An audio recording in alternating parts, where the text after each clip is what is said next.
bisa menjatuhkan hukuman seberat. Tahu, Aksa dan Amira tidak akan membiarkan Galang mendapatkan hukuman ringan, melainkan Aksa dan Amira menginginkan jika Galang mendapatkan hukuman seberat-beratnya.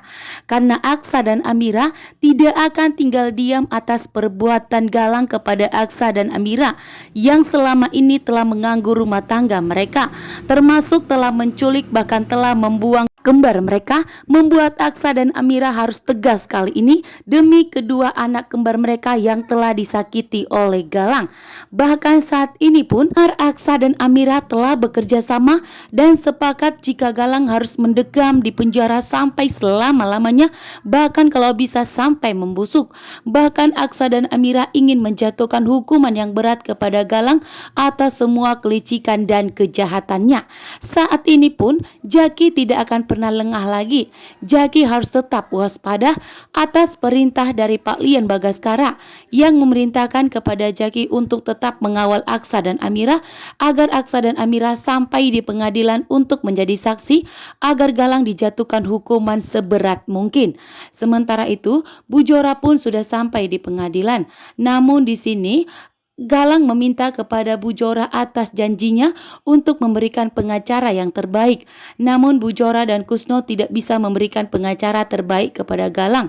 Bahkan saat ini wajahnya Galang pun babak belur akibat kejahatan dan kelicikannya, membuat Aksa dan Amira sangat geram, sehingga Aksa dan Amira dan Jaki sudah sepakat untuk membuat Galang mendapatkan hukuman yang berat, bahkan membuat Galang mendekam di penjara sampai membusuk. Saat ini pun Amira begitu marah besar kepada Kusno. Ternyata Kusno telah bekerja sama dengan Bu Jora untuk membebaskan Galang dari tahanan kantor polisi, bahkan telah membuat Aksa dan Amira mengalami kecelakaan agar Aksa dan Amira tidak bisa sampai ke pengadilan untuk memberikan saksi agar Galang mendapatkan hukuman yang berat. Saat ini pun Amira sebagai keturunan Lian Bagaskara begitu murka kepada Kusno, sangat marah besar. Dengan tegas Amira mengatakan bahwa Kusno bukanlah ayah kandungnya, melainkan seorang penculik.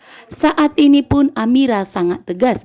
Amira begitu murka di hadapan Pak Lian Bagaskara, sehingga membuat Pak Lian Bagaskara pun ikut murka kepada Kusno dan ingin membalaskan dendamnya kepada Kusno yang telah menyakiti putri kandungnya yaitu Amira. Kali ini pun Kusno akan lenyap.